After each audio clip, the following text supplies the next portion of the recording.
Hi, I'm Frankie. And I'm Cheyenne. And this is Conbini Cult. Ding, ding, ding, ding, ding. Two C's make a heart. Ooh, okay. Welcome back to another episode. Yay! Featuring... Who are you? Ami! This is Ami. Welcome. Thank you for having me. You're welcome. We wanted to have her on today because she's a corporate baddie. We need to learn about what's going on in the corporate and the science world. So yeah, and I think we need it'll your be wisdom. And nice and refreshing considering a lot of our stories come from maybe English teaching experiences or social, media and content creation. So this is our first corporate baddie guest on the pod. Get some new insight. Big day. Thank you for taking time out of your schedule to come see us. No, it's okay. It's a Saturday. Legally, I'm off. Legally. But are you really We'll off, get into that. though? Yeah. Okay, before we get started, though, who are you? You mind introducing yourself a little bit? 自己紹介? Yes, お願いします. Oh, okay. Hi, my name's Ami. I'm from the States, from California. I moved to Japan officially 5 years ago. I came for grad school. Yeah. It was an interesting road. Yeah, and now I'm working as a scientist in sales, like a science consultant. I was in Tokyo, and then they had me move to Kansai, so I live in Kyoto. Very nice. Thank you for being here. Wonderful introduction. She's a scientist. Did you hear that? Yeah, she's the smartest person I know. Yeah, the smartest person that will ever be on this podcast, probably, too. I feel like that depends on the day and which brain cell I brought today. So Did you bring your good one? We will see. Okay, very nice. Let's get into it. Okay, so to start, I wanted to ask you why you decided to pursue higher education in Japan, because I think you had some opportunities back home, and then you made some decisions. And so, yeah, how did you end up doing that? Decisions were made, yeah. Yeah, so actually I was all set to go to med school. Like I had the deposit basically paid, right? But, brown kid, immigrant, first daughter, cliches aside, yeah, that was my parents' dream and I love them so much and I just couldn't live my whole life for them, right? Doctors are great, right? They save lives. There are so many different kinds of doctors depending on what you want to focus on. Beautiful. But I wanted to do something more creative, right? So I was pretty lost for a couple years. So I went to a few different academic conferences and long story short, I attended a session on regenerative medicine from a professor at the University of Tokyo. And I was like, this is really cool. I could learn and, make something that actually helps someone, right? Not just maybe one person, hopefully a lot of people who need help, right? Yeah. The future. Yeah. So then I had a really great conversation with him and he was like, you know what? Why don't you join my lab? And I was like, okay. So I came here for a couple of years before and I took the entrance exam and I passed. So on the first try and everything? I mean, otherwise if I didn't pass, I'd have to wait a whole year. Oh, I see. What kind of exam was it? So it's a Japanese university entrance exam, and this exam go ahead. In Japanese? In Japanese or English? So it was engineering, so I could take it in English. Okay. We'll get into Ami's language skills and ability later because she's very talented in that end as well. So. My heart.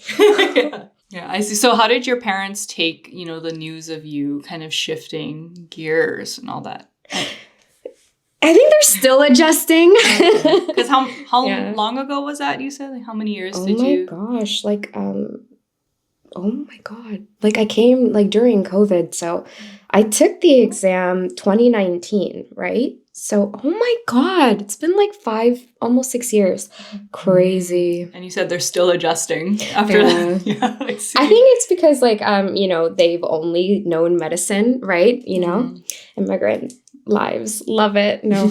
Yeah, so they're still adjusting and it is science, right? So while they are able to grasp some of the fundamentals, scientific engineering is still new to them. So, they're supportive as much as to the best of their ability. So love them. Yeah, I mean, like you said, it is different, but it's not totally straying away from, it's still like science-based, I think. So something familiar to them. Would you say it's not like, you decided, hey, mom and dad, I'm going to drop out and I'm going to go to clown school. Yeah. Like a musician is like the worst thing like immigrant parents probably want to hear, So do you think it could have gone a lot worse, or were they okay with everything? Oh, they were not okay at first. Okay. They were like, Japan? Engineering? What? Mm-hmm.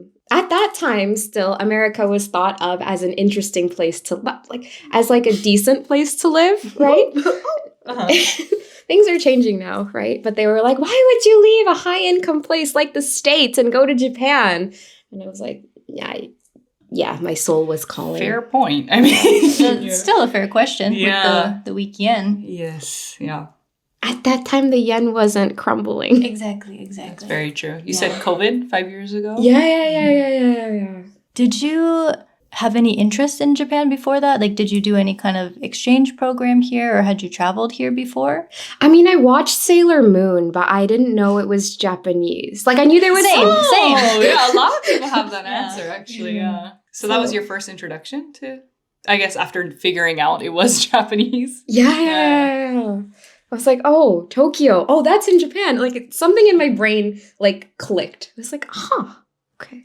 Yeah. Did you experience any crazy culture shock when you first got to Japan? I think maybe I still am every day. Yeah. The craziest culture shock. Oh, come on, brain, think faster.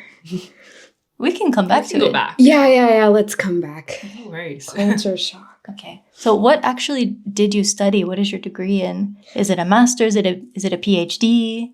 So right now it's a master's in biomedical engineering. Yeah. Goddamn. Smart. Yeah. I see. Wow. And then are you planning to get a PhD in the future, or? It depends. Because for my career, I didn't need it. In the States, you probably would need it, but I didn't need it.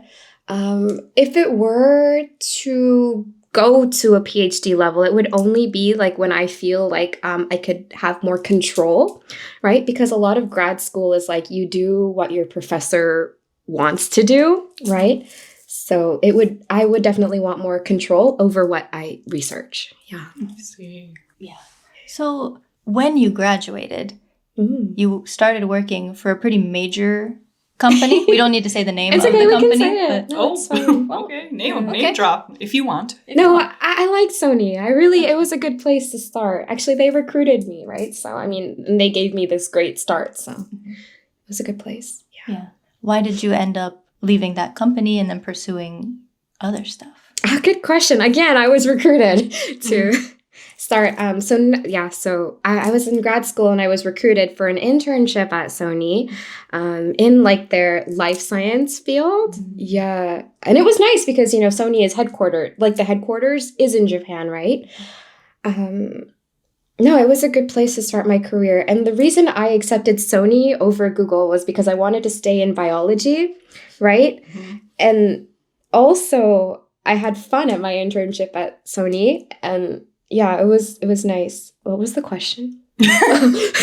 Well, I guess maybe to backtrack a little bit, do you think it was a good experience working for them? And then eventually, why did you move on? Oh, no, Sony was great. Another reason I also chose Sony is because you didn't have to wear suits every day. Yeah, and a lot of Japanese companies, you still have to wear suits or uniforms. Yeah, so that's probably not the most, how do you say, what is the word? The most engaging answer, but no. And it's symbolic because I had a degree of freedom that I wouldn't have had in other jobs, which was wonderful in terms of managing my schedule and everything. As to why I left, in a big company, decisions are extremely slow, right? Mm-hmm. So while you do get trained from the ground up, essentially, which is nice, growth is extremely slow.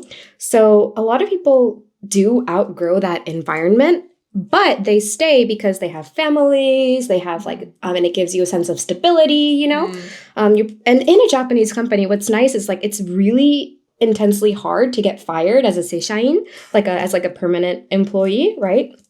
So it's basically a guaranteed job stability for life still at like big companies.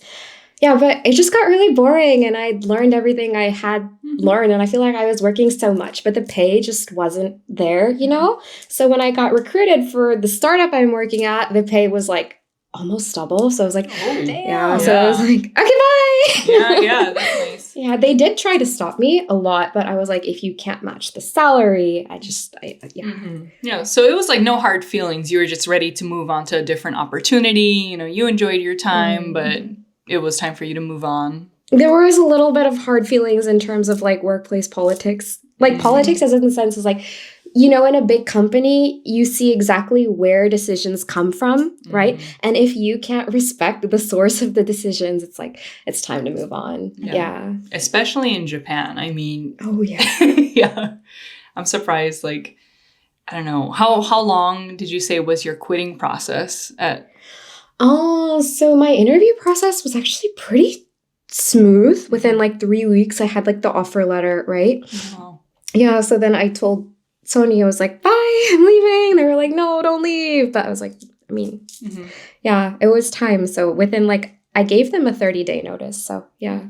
How long had you been there originally? Almost 2 years. Oh, okay. So it wasn't like you showed up and then you left. Like 2 years. I think the big difference you see with Japanese companies and work culture versus, for example, American culture is, you know, a lot of Americans, for example, you'll get maybe 2 to 4 years working at a company. And then it's up to you, you know, maybe you want to pursue a different opportunity or move up in the ladder, or it's just not unheard of to just have a long, like, what do you call career change, or just changing different companies in your professional history every few years. Because I think for us Americans, that shows, you know, you have experience in different fields and different workplaces, and you have just a lot more to your background versus in Japanese work culture that looks very ayashii, like very suspicious. But also in the US, like that's how you get higher salaries. Staying in the same company. Instead of staying in the same company and getting promoted, like you're more likely to get a better salary if you jump around. Versus in Japan, they see, you know, why are you switching around so much? So they kind of view it as, not all, but most companies will view it as kind of disloyal, I think. And so I think that might be hard to, you know, get hired at a different company if your tenure at one place is a lot shorter. So it's like good. You were able to get recruited and find another job so quickly, 3 weeks. I mean, that's amazing, you know? I think Japan is also catching up that way. I hope so. So now it's not unheard of to like every 3 or so years to change so often. But you're right, where it's like definitely more standard to like stay at one place for at least like 5 years until you feel stable. In terms of like my grad school classmates, I can give you an example. Like out of like the 20 people I still keep in touch with, me and only one other person have changed jobs, and that other person changed like a month ago. So it would be he would have been at his job for 4 years now. So yeah. Nice. No, you're right. Sorry. Okay. Also, maybe I should have asked earlier, but about your Japanese ability. Oh, yeah. Because in my eyes, you are very fluent. Yes. And you work in a Japanese environment in this very scientific field. So like that's just so impressive to me. So how did you study? Did you already have some experience speaking Japanese before going to grad school? Or did you kind of study while you were in grad school? Yeah, so in grad school, what was really nice is that like it was engineering, so you could do it in English. But honestly, if you knew Japanese, it really helped a lot to communicate with especially older professors, right? So they had classes within the grad school. So I learned at like a super intensive pace in the direction of science and engineering. So that really, really helped. So now I give like a couple hour-long presentations on regenerative medicine. But if you talk to me about tax law, if you talk to me about even, you know, like random kanji at the city hall, like I'm lost. Like still, I'm a toddler. Amazing though, considering, I mean, I can't even, you're saying all of these words in English, my native language, and I'm just like, if you're watching this, you can see that meme where like all of the equations are revolving around that one lady's head, like trying to figure out what she's saying. That's like what's happening to me right now. And so the fact that you can do it, obviously in your native language, but then in a second language is, in the short amount of time you've been in Japan, considering your level, is really admirable and really amazing. So Kudos. No, you guys are really great hosts. Like you're like taking my one brain cell and highlighting the only thing I can do. We're embellishing your one brain My one brain cell. Yeah. It's a really bedazzled brain cell. But speaking of language, do you speak any other languages then besides English and Japanese? Yeah, so my first language is Hindi. I grew up learning. No, okay, so I was born in the States, right? But like when my parents moved, my mom wasn't so fluent in English. So I learned English from watching TV and then going to preschool, right? So Hindi, and then I am learning South Korean. I'm learning Mandarin. Those are both mostly for work if I'm going to business trips there, right? And then what else? I'm also learning French for fun. I grew up learning Spanish as well. And then what else? I think that's all for now. Yeah. She's a polyglot, y'all. That's amazing. So how many you said? English, Japanese, Korean, Chinese, French, Spanish? Hindi. 7 languages. That's at least 7 brain cells. Yeah. Oh, but it's so like... don't be too hard on yourself. You got 7, not 1. Like a rainbow. What language, I mean, besides your native language, is the easiest, I think, for you to pick up? My one skill that I have in this life is English. Just okay. English. I'm so jealous. You know how some people are just naturally gifted at picking up languages and speaking them? Yeah, that is. No, but I feel like you too, right? Yeah. I only speak 2 languages. No, barely the other one, you know? So No, I don't could think say so. some greetings in other languages. That's But all. that's pretty Yeah. good. Yeah. Working on my Duolingo. We just became Duolingo Duolingo friends. friends. Yeah. Yeah. So it has been really helpful in your current career. Like speaking Japanese, you would say, obviously, it is necessary to, I guess, follow the same career path that you are on now. It's the only reason I have a job, honestly. Language. Yeah. Good advice for everyone. Yes. So speaking of languages, so you do get to travel a lot to different conferences and stuff and giving presentations. So do you get to give presentations in English, Japanese, but also in Hindi or other languages? I haven't given one in Hindi because a lot of people in like India are really fluent in English. Okay. Yeah. But mostly, no, only English and Japanese for now. Yeah. I don't think I could get to that level in Mandarin within the next however long. Yeah. And are you giving these presentations by yourself, or do you have, for example, a coworker, a native, a team or a native speaking Japanese person with you? If you were to ever get, I mean, I know you wouldn't maybe because you're so high level in Japanese, but if you were to ever get asked something, do you have assistants with you? Because it is all in a non-native language to you at the end of the day. You know, it must be really hard. Oh, it's really hard. It depends. Now I have to go by myself a lot, which is, cost-saving measures. Sometimes I'll have a scientist with me who can help me, but like I'll just ask the person, like, can you tell me what this means in English, please? And then, they translate in English and then we just move on. Yeah.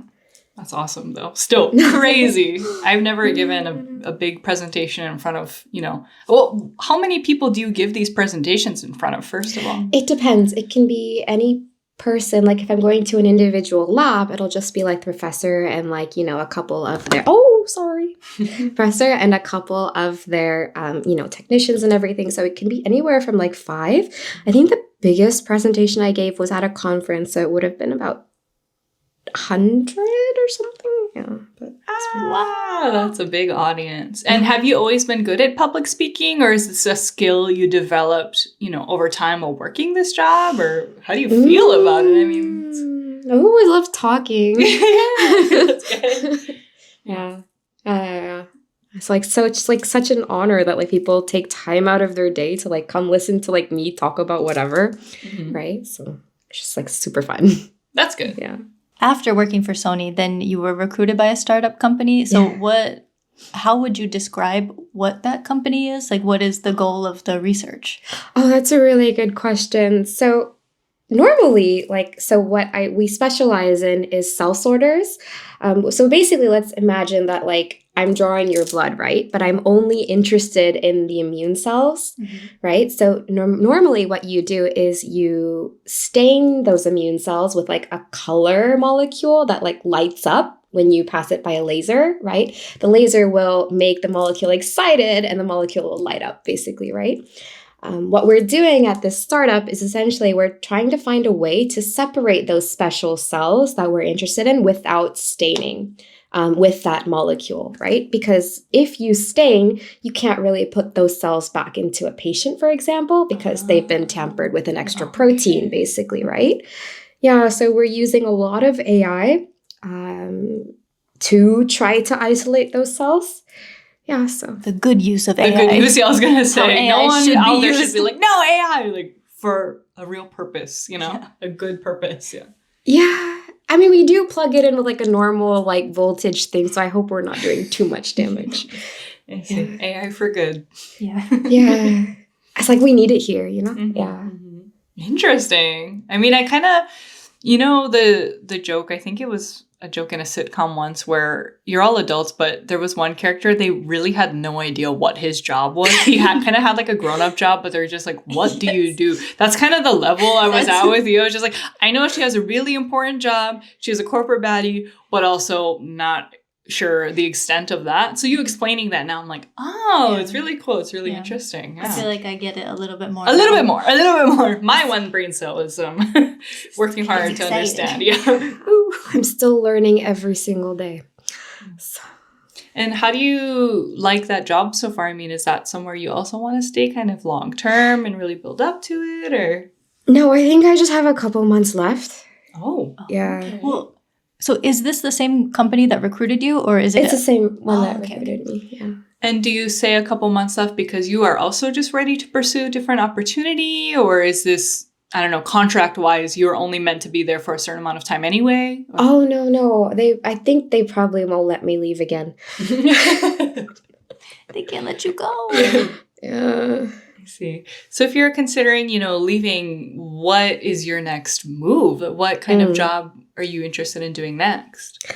Yeah, I wouldn't leave for a job. Okay. Yeah. So I am trying to build something. So let's Ooh.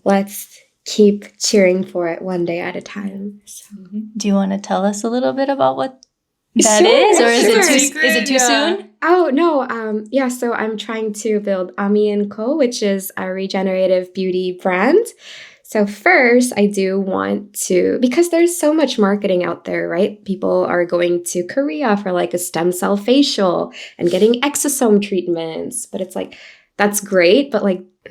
Is there any basis to it? Like, are they just using those kind of like keywords just to sell it? Yeah, like, it's marketing. Essentially, it's marketing. Of course, stem cells are the most powerful cells that we know in terms of regenerative medicine. But what they do is they take some cells from your bone marrow, right, which is where your stem cells are, and they simply put it through a centrifuge. And unless you actually put it through an assay or put it through a device where the stem cells actually multiply, a lot of clinics will just simply inject that like undiluted version into your face, which doesn't really do anything, to be honest. Where do they get the stem cells who's from? Is it from From yours, from Europe, Oh, from okay. you. Oh, Yeah. okay. They just have a stem cell bank or No. someone in the back. They like, stole it? Yeah. No, Okay. that would cause some immune reactions. No, that's from you. see. But Okay. Your exosomes own. come from like maybe some other like umbilical cords or something.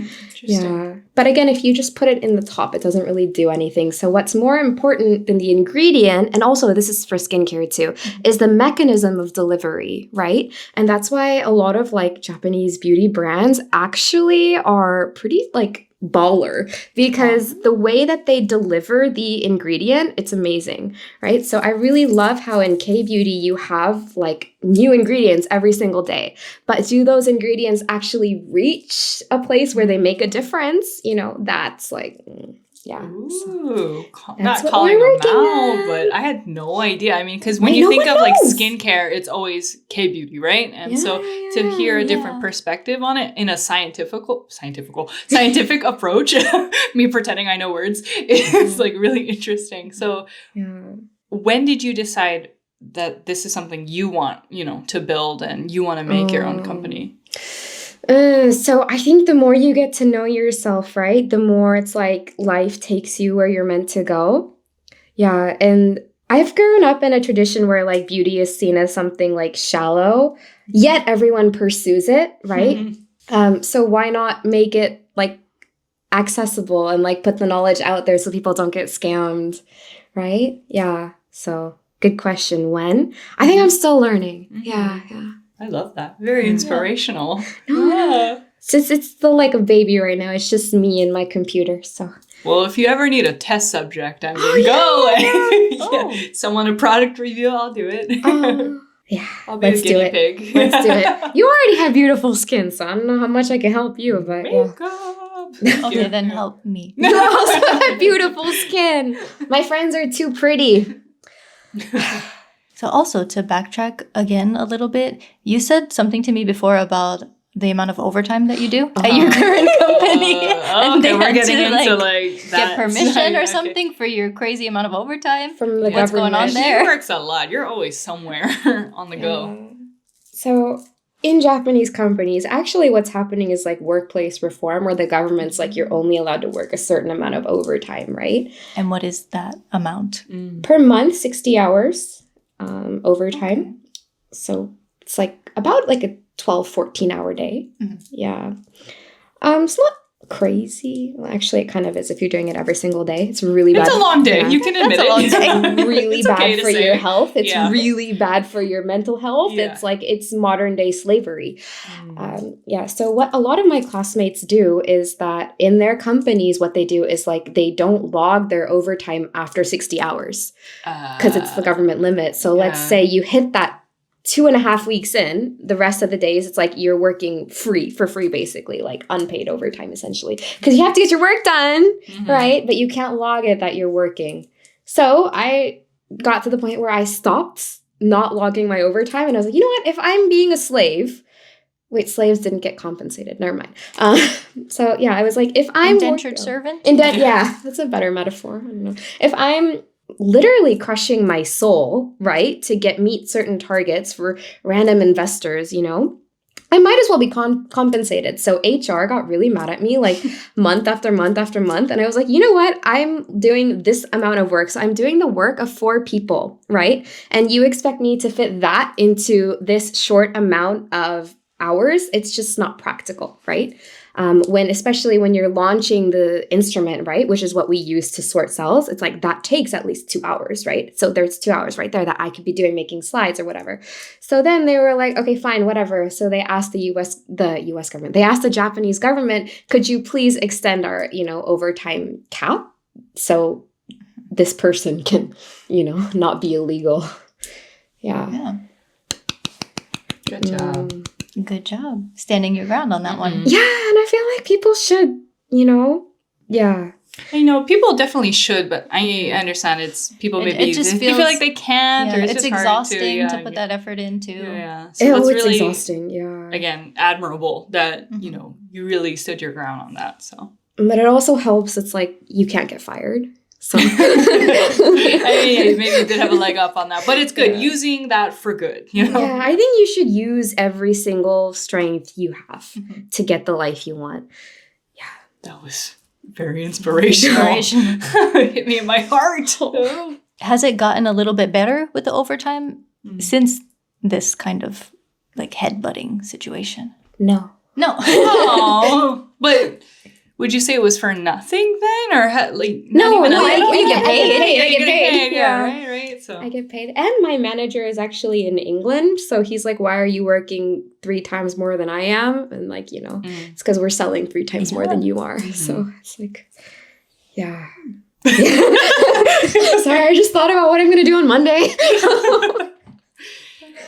I don't know. Besides working a lot, do you enjoy living in Japan in general? I mean, I know a lot of your life has been revolved around I don't know, I feel like you really just came because it sounded interesting and then you just so quickly jumped into work culture here. Yeah. But outside of that, do you have time to relax? What do you like to do? Are you okay otherwise? Oh, no, I have to work out. Otherwise, some fuse in me will explode. So when I was in Tokyo, I used to go to kickboxing a lot. I still do pretty intense hot yoga. And now I do weightlifting also. So I just carve that time out because I have to. I try to sleep 8 hours now because sleep is more important than an email. And then I get to meet beautiful friends like you guys. Thank you. Yeah. And I see my man once a week. Oh, you're talking to Rosa. You're like, eye contact with Rosa. I see my man. Okay, good. Well, I'm glad you're not, feeling like you're just indentured to this company and that's all you do. Your life is work. You do have a life outside of work, which is also very important, who have such demanding jobs, so you really do it all, I think. Depends on the day.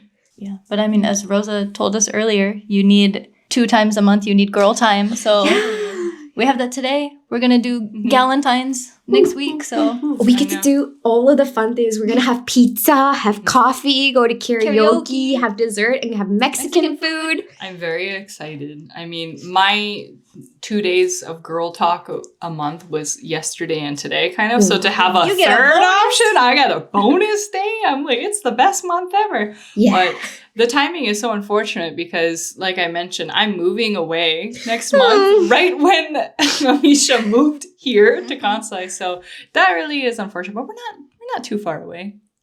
R.I.P. my heart. Yeah. Sorry. Okay, girls trip to Tokushima. Come see the baby. See the baby. Yes. The baby is so baby, you guys. Baby is so baby. The babyest baby. And it's been 6 months, I think, since I saw baby. Wow. So it's time. You're overdue, I think. Yeah. Okay, but sorry. To go back to the main content. Yeah. Did you have another question, Frankie, to ask? No, I think that was it for me. Okay. Just general advice. Yeah. So I just wanted to ask, for anyone who's out there, maybe it can be anyone, truly, for example, someone who is in a similar position as you, who has maybe immigrant parents, or maybe, their life path and what they want to do isn't quite the same as, the others around them expecting something of them, that have an interest in either going abroad and pursuing something new, or for anyone out there who is still in Japan, who maybe wants to start their own business, but just isn't sure how. Generally, do you have any advice for anyone out there who might be listening to this? Trust yourself. Seriously, trust yourself and just do it, because if you don't, you're going to regret that for your whole entire life, and that would suck more. So I never know what I'm doing. I still don't know what I'm doing, but that's okay, because we're going to find a way. Yeah. So trust yourself, because life will seriously take you where you're meant to be. Yeah. And you're exactly where you're meant to be. You're not ahead, you're not behind, and you're exactly the version of yourself who you're meant to be. So take it easy and trust yourself, and keep going. You got this. That was beautiful. Yeah. Bring a tear to my eye. Yeah. I'm inspired. Yeah. Thank you so much. Yeah. Thank you for taking the time out of your busy corporate life to share your wisdom with us. Anything for my girls.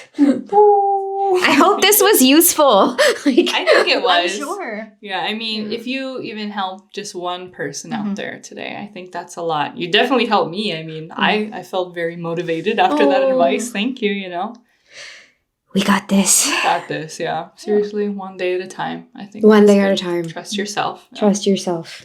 All right. Well, if there's no other thing to ask, are you okay? Yeah.